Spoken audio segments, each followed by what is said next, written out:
108 साल कदीम हैदराबादी सनत, हिरफत व तिजारत की नुमाइंदा तंजीम the federation of Telangana chambers of commerce and industry FTCCI की जानिब से तेलंगाना के दीगर सनती इदारों के हमराह पहलगाम में पेश आए दहशतगर्द हमले की सख्त मजम्मत की गई, जिसमें बेकसूर सयाहों को बर्बरियत का निशाना बनाया गया। फेडरेशन के दफ्तर वाक़ लाल टेकरी में प्रेस कॉन्फ्रेंस की इब्तदा में 2 मिनट की खामोशी के जरिए हमले में शहीद सयाहों को ताज़ियत पेश की गई।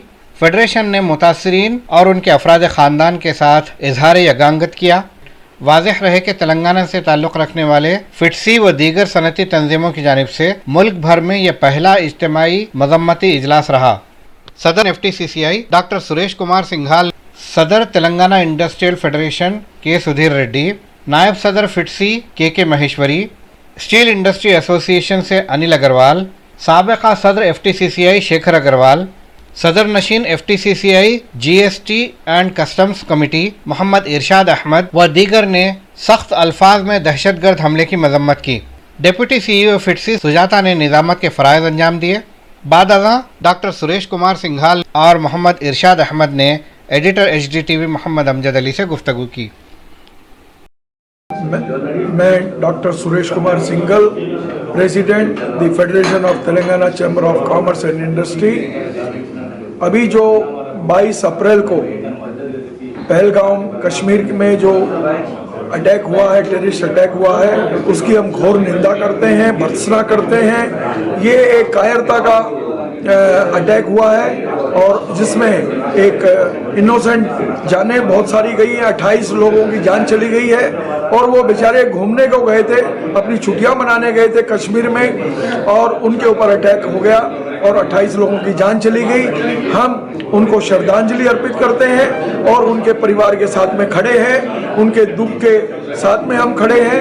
और गवर्नमेंट ऑफ इंडिया, हमारे prime minister of India Narendra Modi ji को हम बोलते हैं कि भाई आप एक उनके ऊपर में एक कड़ा एक्शन लिया जाए टेररिस्ट के ऊपर और उनके आकाओं के ऊपर भी जो है एक एक्शन जरूरी है, क्योंकि हमारे देश की इकोनॉमी एक बहुत तेजी से ग्रो कर रही है। उस इकोनॉमी को ग्रो नहीं होना, उसकी वजह से ये लोग अटैक किए हैं और हमारे देश में स्टेबिलिटी नहीं रहना, अनस्टेबल करने के लिए हमारी कंट्री को इन्होंने अटैक किया है, उसकी हम घोर निंदा करते हैं। फिर भी हमारी 140 करोड़ लोगों का देश है, इकोनॉमी को वो रोक नहीं सकते हैं। ये छोटे से अटैक की वजह से हमारी इकोनॉमी रुकने वाली नहीं है, उनको दिमाग में रख लेना चाहिए। हम दुनिया का तीसरी कंट्री बनने जा रहे हैं, जो सबसे लार्जेस्ट इकोनॉमी बनने जा रहे हैं। तीसरी इकोनॉमी 5 ट्रिलियन इकोनॉमी 2029 तक हम बनने जा रहे हैं। ये हमारे दिमाग में हमें है और हम इसको साथ में लेके जाएंगे और बना के रहेंगे।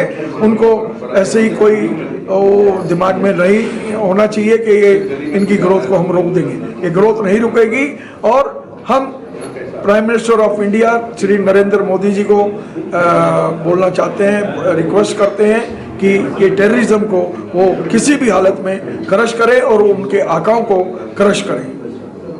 ये हमला मुमकिन कैसे हुआ? ये मुमकिन गवर्नमेंट ऑफ इंडिया का काम है, ये हमारा काम नहीं। हमने तो उनसे गुजारिश की है और रिक्वेस्ट कर रहे हैं कि टेररिज्म को ख़त्म किया जाए हिंदुस्तान से, और उसको ख़त्म करने की वजह से हमारे यहाँ शांति बनी रहेगी और कश्मीर के लोगों को रोज़गार मिलेगा। देखिए अभी जो है लोग वहाँ, क्योंकि वहाँ का रोज़गार जो है टूरिज़्म है, टूरिज़्म ही वहाँ नहीं होगा, लोग नहीं जाएंगे वहाँ छुट्टियाँ मनाने, तो उनका व्यापार ठप हो जाएगा, उनकी रोजी रोटी पे जो है सवालिया निशान है। उसको कायम रखने के लिए हमारी गवर्नमेंट ऑफ इंडिया को करना चाहिए, जो टेररिज्म को ख़त्म करना है और उनके आकाओं को भी ख़त्म करना है। जब जाके हमारे देश में शांति होगी और कश्मीर के लोगों को रोजगार मिलता रहेगा। देखिए 370 का जो आर्टिकल था वो ख़त्म होने के बाद वहाँ शांति भी हो गई थी और उनका रोजगार बढ़ा, कई गुना रोजगार बढ़ा, वहाँ के लोग बहुत खुश थे। मगर अभी ये अटैक की वजह से देखिए आप कश्मीर के अंदर भी लोगों ने रैलियां निकाली हैं, वहाँ इतने परेशान हैं बेचारे कि ये हमारा क्या होगा। उनको अपने फ्यूचर की चिंता हो गई, आगे भविष्य की चिंता हो गई कि क्या करें हम, क्या नहीं करें। ऐसा अटैक उन्होंने जो किया है वो बहुत गलत काम किया उन्होंने, और ये एक निंदनीय अटैक है, हम उसकी घोर निंदा करते हैं। शुक्रिया। नमस्कार। मेरा नाम मोहम्मद इरशाद अहमद है। मैं बाय प्रोफेशन चार्टर्ड अकाउंटेंट हूँ और federation of Telangana chambers of commerce and industries में जीएसटी एंड कस्टम्स कमेटी का चेयरमैन भी हूँ। ये जो वाक़या हुआ है पहलगाम में 22 अप्रैल को, हम सख्त से सख्त अल्फाज में इसकी मजम्मत करते हैं। और ये मासूम लोगों की जान लेना ये कोई बड़ी बात नहीं है, और इसके लिए कितने भी सख्त अल्फाज करें तो भी कम है। और कितने मासूम लोगों की जान गई है, इनका कोई किसी चीज़ में कसूर नहीं था, बस सिर्फ ये घूमने के लिए गए थे कश्मीर में और उसकी सज़ा इनको भुगतनी पड़ी। और ये जो भी हैं इसके पीछे, इनके खिलाफ सख्त से सख्त सज़ा होनी चाहिए। और जैसे कि टेररिज्म का कोई रिलीजन से वास्ता नहीं है, लिहाजा ये जो भी हैं और इनके पीछे जो इनको नचा रहे हैं, इनके खिलाफ भी सख्त सख्त कार्रवाई हो। और ये मुहिम में हम सारे लोग, सारे मज़हब के लोग, सारे बैकग्राउंड के लोग, सब लोग साथ गवर्नमेंट के हैं। और एज ए इंडस्ट्री बॉडी हमारी यही रिक्वेस्ट है कि ऐसी कानूनी कार्रवाई हो या फिर ऐसी कार्रवाई हो उनके खिलाफ जैसे कि हमारी इकोनॉमी डिस्टर्ब ना हो, क्योंकि ग्लोबली बहुत हालत ख़राब है। जैसे कि आप देख रहे हैं कि यूएस में टैरिफ और गोल्ड का रेट बढ़ गया है और डॉलर फ्लक्चुएट हो रहा है और इकोनॉमी का कंजम्पशन कम हुआ है, मैन्युफैक्चरिंग स्लो डाउन हुई है वगैरह वगैरह।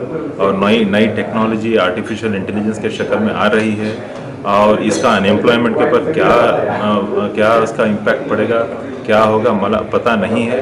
तो इसके मद्देनज़र ये वाक़या हुआ है। तो जो भी इसकी रिस्पांस हो, कि ऐसी रिस्पांस हो कि हमारी इकोनॉमी, हमारी इंडस्ट्री और हमारे नौजवानों का करियर तबाह ना हो, ख़राब ना हो, उस कदर उसकी कार्रवाई की जाए। और खुसूसन गवर्नमेंट से ये हमारी इल्तिजा है कि इंडस्ट्री को इसके लिए आइसोलेट कर दें, इंडस्ट्री को स्पेशल प्रोटेक्शन दे दें कि जो काम इंडस्ट्री कर रही है, चाहे मैन्युफैक्चरिंग की शक्ल हो, चाहे सर्विसेज की शक्ल हो, चाहे कौन सी भी शक्ल हो, वो अपना काम करते जाएं, चाहे जो भी गवर्नमेंट एक्शन लो इस ताल्लुक़ से। यही हमारी एक गुजारिश थी।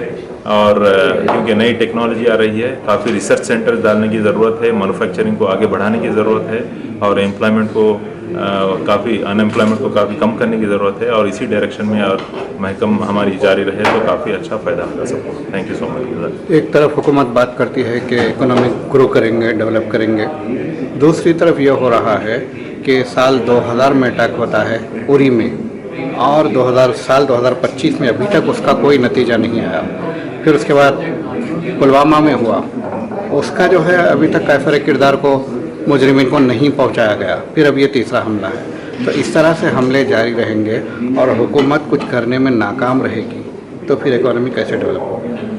जी बिल्कुल, उसका असर पड़ेगा ही, क्योंकि जो मुलजिम है उनको आइडेंटिफाई करना, सही इन्वेस्टिगेशन होना और उनको कटघरे में खड़ा रहना और उनके खिलाफ सख्त कार्रवाई हो। और ऐसी कार्रवाई हो क्योंकि ये वाक़यात फिर बार बार ना हो और उनको क्लियर कट मैसेज दे दिया जाए, ये बहुत इम्पोर्टेंट है। जैसे कि आपने कहा पुलवामा का अभी तक उसका नताइज नहीं निकला, और वगैरह वगैरह जो भी दीगर हादसात हुए उसके जो फाइनल कंक्लूजन्स है, जो उसके मुलजिम हैं उनका इनकी शिनाख्त नहीं की गई। डेफिनेटली ये एक रीज़न हो सकता है कि बार बार ऐसे वाक़यात हो। इसीलिए अब गवर्नमेंट चौकस हो जाए और जो भी पिछले गुजर चुके और जो भी अब हुआ है, ये सारे वाक़यात में इन्वेस्टिगेशन स्पीड अप करके कम से कम वक्त में उनको पकड़ें और कोर्ट में रखें और सख्त से सख्त इनके खिलाफ कार्रवाई करें। इससे क्या होगा, पीस आएगा, और जब पीस आएगा तो प्रोग्रेस होगा। बहुत शुक्रिया। Thank you so much. Madina schools, best academic faculty, बेहतरीन डिसिप्लिन, जहां तालीम भी और तरबियत भी। 43 साल से लगातार 100% फर्स्ट क्लास और डिस्टिंक्शन रिजल्ट्स का बेमिसाल रिकॉर्ड। खेल कूद में भी गैर मामूली कारनामा।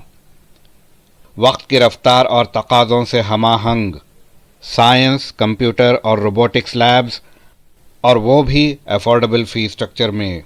एडमिशन्स के लिए कांटेक्ट कीजिए 9100441445 या 6304148143 पर।